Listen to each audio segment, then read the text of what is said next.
இயேசு உங்களை நேசிக்கிறார். பிரியமானவர்களை, இந்த நாளில் ஆண்டவர் நம்மளோடு பேசும்படிய வேதத்திலிருந்து ஒரு வசனத்தை கூட வாசித்து ஆண்டவர் நம்மளோடு இடைபடுகிற காரியங்களை பார்ப்போம். அது கலாத்தியர் புஸ்தகம் 4வது அதிகாரம் 10வது வசனம் இப்படியாக சொல்கிறது: நாட்களையும் மாதங்களையும் காலங்களையும் வருஷங்களையும் பார்க்கிறீர்களே, நான் உங்களுக்கு பிரயாசப்பட்டது வீணாய் போயிற்றோ என்று உங்களை குறித்து பயந்திருக்கிறேன்.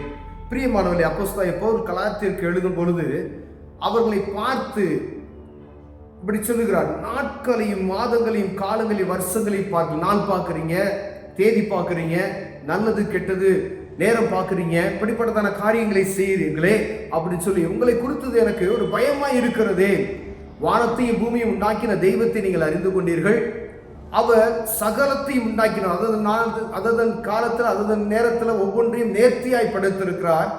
அப்படி இருக்கக்கூடிய நேரத்தில் எல்லாவற்றையும் அறிந்திருக்கிற நீங்கள் நேரங்களையும் காலங்களையும் சமயங்களையும் பார்த்து கொண்டு இருக்கிறீர்களே என்று சொல்லி பயப்படுறேன் அப்படின்னு சொல்லுகிறார். பிரியமானவர்களே, அநேக கர்த்தரை அறிந்து கொண்ட பிள்ளைகள் எல்லாத்தையும் அவர் தான் உண்டாக்கினார், காலங்களை அவர் தான் உண்டாக்கினார்.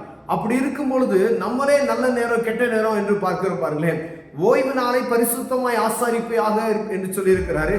இந்த ஓய்வு நாளை செய்யக்கூடாததெல்லாம் நம்ம செய்யறோம். ஆனா ஆண்டவர் எந்த இதை செய்யக்கூடாதுன்னு சொன்னாரோ அதை என்ன செஞ்சுக்கிட்டு இருக்கோம், பார்த்துக்கிட்டு இருக்கோம் என்று அவர் வேதனைப்படுறார். ஓய்வு நாளை நீ அனுசரிக்க மாட்டேங்கிறே, சரியா? ஆனா நேரத்தை பார்க்கிற, இந்த நேரம் நல்ல நேரம், இது கெட்ட நேரம் அப்படின்னு சொல்லி எல்லா நேரத்தையும் ஆண்டவர் நன்மையாக படைத்திருக்கிறார். பிரியமானவர்களே, பாரு 7வது வசனம் சொல்லுது: ஆகையால் இனி நீ அடிமையாயிராமல் புத்திரனாய் இருக்கிறாய். நீ புத்திரனே ஆனால் கிறிஸ்து மூலமாய் தேவனுடைய சுதந்திரமாய் இருக்கிறாயே. இயேசு கிறிஸ்துவின் இரத்தத்தாலே கழுவப்பட்டு மீட்டு கொண்ட ஒவ்வொரு மனுஷன் அவருடைய புத்திரன் என்று சொல்லப்படுகிறது. பிரியமான, நான் புத்திரன் என்று சொன்னால் தகப்பனுடைய காரியத்தை என்ன செய்யணும், வெளிப்படுத்தணும். பிரியமானவர்களே, புத்திரனாய் இருந்தால் கிறிஸ்து மூலமாய் தேவனுடைய சுதந்திரமாய் இருக்கிறீர்களே. அப்ப கர்த்தருடைய சுதந்திரமாய் இருக்கக்கூடிய பிள்ளைகள் நாள் பார்க்கக்கூடாது, நேரங்கள் வருஷங்கள் எல்லாம் பார்க்கக்கூடாது என்று சொல்லி வேதம் சொல்லுகிறது. அநேக நேரங்களை இப்படிப்பட்டதான காரியம் நம்ம தவறி விடுகிறோம். யாரோ ஒருத்தர் இடையில வந்து நிற்பாங்க, அவங்க இல்ல இப்படிதான் செய்யணும் அப்படின்னு சொல்லி நமக்கு அட்வைஸ் பண்ணுவாங்க. நீங்க அட்வைஸ் கேட்கக்கூடிய ஆள் யாருன்னா சர்வ வல்லமையில் அவர் சமூகத்துல நீங்க போகணும். எது சரி எது தப்பு, ஆண்டவரை நான் என்ன செய்யணும்னு சொல்லி தேவ சமூகத்துல கேட்டோம் அப்படின்னு சொன்னா அவர் நன்மையான காரியங்களை நமக்கு என்ன செய்வார், வெளிப்படுத்துவார். பிரியமானவர்களே, அவர் நமக்கு ஒரு குறைவு இல்லாதபடி நேர்த்தியாய் நடத்துவார். மனிதனுடைய ஆலோசனை அவமாய் போய்விடும். ஆனா கர்த்தருக்கு வரக்கூடிய ஆலோசனை என்ன செய்யணும், அதை நம்ம நேர்வழியாய் நடத்தும். பிரியமான, அநேக நேரங்கள்ல மனிதனுடைய ஆலோசனையை நாம் தேடி தேடி போகிறோம். பிரியமானவர்களே, பாருங்க, அது நான் உங்களுக்கு பிரயாசப்பட்டது வீணாய் போயிட்டு. உங்க ஊழியக்காரங்களோ, நீங்க அவங்க போதவர்களோ, உங்களுக்கு சுவிசேஷம் அறிவித்தவர்களோ பிரயாசப்பட்டது இவ்வளவு கடினமான மத்தியில உங்களுக்கு இந்த கிறிஸ்துவை உங்களுக்கு அறிமுகப்படுத்தின அவர் தான் சர்வ வல்லமையுள்ள தேவன். பாவத்தை மன்னிக்க அவர் தான் வல்லமையுள்ளவர். அதற்காகவே இந்த பூமிக்கு பிறந்தார் என்கிற எல்லா செய்திகளும் அவர்கள் சொல்லி இருக்கிறவர்களே, அவங்க எதுக்காக பயப்படுறாங்க அப்படின்னு சொன்னா, இவ்வளவு பிரயாசப்பட்டது என்ன ஆயிருமா, வீணால் போயிடுச்சோன்னு சொல்லி நான் வருத்தப்படுறேன் அப்படின்னு சொல்றாரு.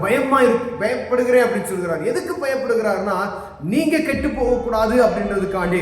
ஒவ்வொரு போதகருக்குள்ள இருக்கக்கூடிய ஒரு பயம் என்னன்னா, என் ஜனங்கள் கெட்டு போகக்கூடாதையா, இந்த கிறிஸ்துவின் சுவிசேஷத்தை ஏற்றுக்கொண்டவர்கள் அது ஒரு நாள் தவறி போய்விடக்கூடாது, தவறான பாதையில போய்விடக்கூடாது, எப்படியாவது ஒவ்வொரு நாளும் புதிய காரியங்களை நல்வழிப்படுத்துவதற்கான காரியங்களை அவர்கள் தெரிந்து கொண்டார்களானால் அந்த பரலோக ராஜ்யத்துக்கு ஏற்ற பாதையை அறிந்து கொள்வார்களே என்பதற்காகவே அவர் பயப்படுகிறதாக சொல்லப்படுகிறது. பிரியமானவர்களே, ஒருவேளை பவுல் தான் பயப்பட்டாரா?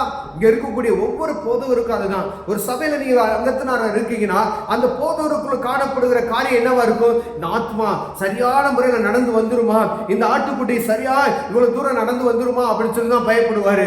ஏன் அப்படின்னு சொன்னா, ஒண்ணு பலவீனமா இருக்கும், ஒண்ணு வேகமா ஓடும். பலவீனமான சூழ்நிலை நிரப்பப்பட்ட ஆட்டுக்குட்டிகள் தான் அந்த சபையில இருக்கக்கூடியவர்கள். பாருங்க, ஒவ்வொன்றையும் அதன் பாதல் நேர்த்தியா நடக்கணும். அவங்களுக்கு தேவையான அந்த போஜனத்தை கொடுத்து நடத்த வேணும். பாருங்க, ஒருவேளை ஏன் உங்களுக்கு தெரியாது, உங்க போதகர்களை குறித்து, அவங்களுடைய பயத்தை குறித்து, அவருடைய ஏக்கத்தை குறித்து நமக்கு தெரியாது.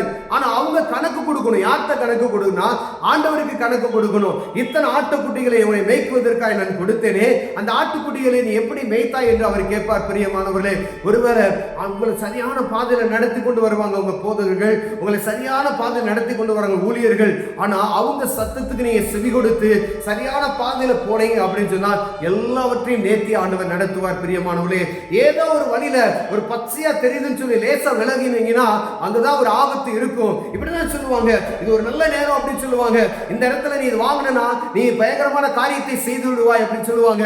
அதுதான் உங்களுக்கு கண்ணியா இருக்கும் பிரியமானவர்களே. நேரங்களை பார்க்காதீங்க, நாட்களை பார்க்காதீங்க, மாதங்களை பார்க்காதீங்க, இப்படிப்பட்டதான குறிகளை கேட்காதபடி கவனமாய் இருக்கும்படி ஆண்டவர் உங்களோடு என்னோடு பேசுகிறார் பிரியமானவர்களே. ஒருவேளை அப்படிப்பட்டதான காரியத்துல நாம் இருப்போமே ஆனால் அப்படிப்பட்டவர்களுக்கு ஆண்டவர் பேசுகிறார் பிரியமானவர்களே. உங்களுக்கும் எனக்கும் ஆண்டவர் பேசுகிறது தான், சரியான பாதையில நடந்து செல்லுங்க. ஆண்டவர் நமக்கு கற்றுக் கொடுத்த பாதையில நடந்து செல்லுங்க. உங்க ஊழியக்காரங்க அவங்க கற்றுக் கொடுத்த காரியத்துல நேர்த்தியா நடந்து செல்லுங்க. வலது இடது பக்கம் சாயாம போனோம்னு சொன்னா தேவ சமூகத்துக்கு நேர ஆண்டவர் நம்மளை வழி நடத்துவார். கண்களை மூடுவோம், ஜெபம் செய்வோம். ஆன்மீக தகப்பனே, இந்த அருமையான நாளுக்காய் ஸ்தோத்திரம் ஆண்டவரே. ஆண்டவரே அப்பா, அநேக நேரங்களில் நாங்கள் தவறி விடுகிறோம் ஆண்டவரே. ஆண்டவரே, என்னவா இருந்தாலும் இந்த உலகத்துக்குள்ள நாங்கள் போகும் பொழுது உலகத்தினுடைய சத்தத்தை எங்களுக்குள்ள வருகிறது ஐயா. அப்படிப்பட்ட நேரத்தில் வஞ்சிக்கிறவர்களை வஞ்சிக்காதபடிகளை காத்துக்கொள்வீராக. இயேசுவின் நாமத்தில் பிதாவே, ஆமென், ஆமென்.